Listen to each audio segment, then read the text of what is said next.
which we'll get into. But tell us about your formative years and how did you come about to being a top podcaster?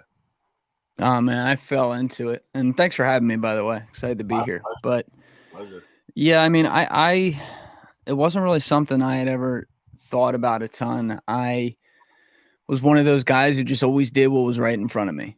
You know, it was like, oh well, I'm supposed to do this, so I'll do that, and I never considered like, oh, what do I want in life? I kind of the questions you really should be asking yourself, I think, especially when you get into college and then in the years after. But went to college and then I came out of school in basically like I had been in the business school and I was.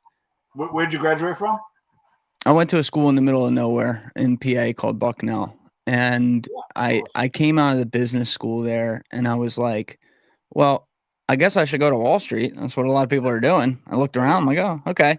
And I went there and I worked in the private bank at Merrill. So I worked with a really great team. I worked with a guy who had built everything himself. He had been there for 25 years or so. I had met him while I was in college and we hit it off. And to this day, very, very close relationship with him. But, you know, we worked in really high stakes stuff. We worked with that term they throw around, ultra high net worth individuals, which always felt really fucking stuffy to me. But what's that cutoff? 10 million?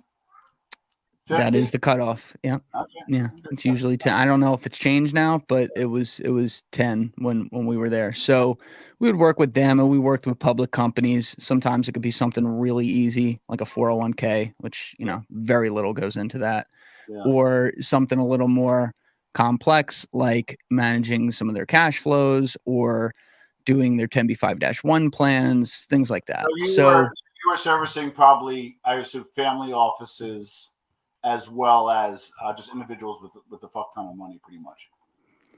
Yes.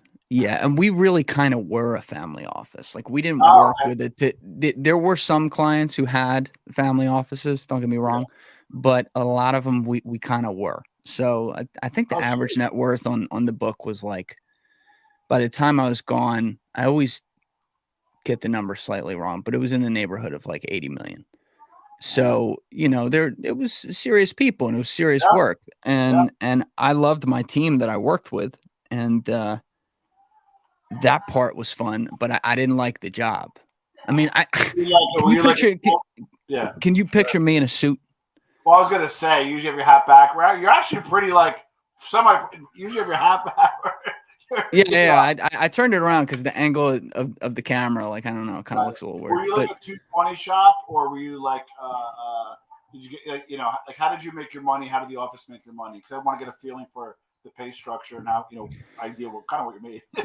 Yeah, we made our money basically on annualized commissions. So assets under management, we would have a percentage of that.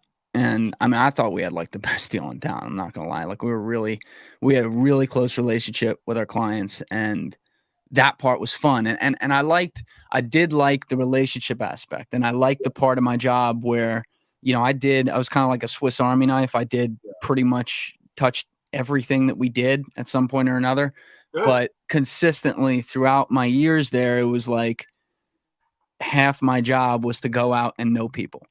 Who's talking to who, why this guy talks to that girl, why this industry matters, why that industry works with this one, why these people come into town, you know, and I'm doing this around New York City and in the business capital of the world. And so it ended up being one of the most important things I ever did, even if I fell into it and didn't like it, because, you know, I didn't think I understood the world coming out of college. I wasn't dumb. I'm like, well, I'm going to have to figure this out for sure. Yeah. But I really learned a lot. And it also made me realize the world got so big that it also like set my attitude to be that I now hold today and I want to hold for the rest of my life. Like you're constantly finding all kinds of new shit almost every second of every day. So, you know, you never really have an understanding. That's a part of the journey of life. And that job really, it opened a lot of doors in that way. But the way it worked, it was like, in that part of Wall Street, this is, you know, when people say Wall Street, like that's a term that after working in it, I kind of almost get like annoyed by because it doesn't even make sense. and I use it. I mean, we all use it, but it's like Wall Street can be a million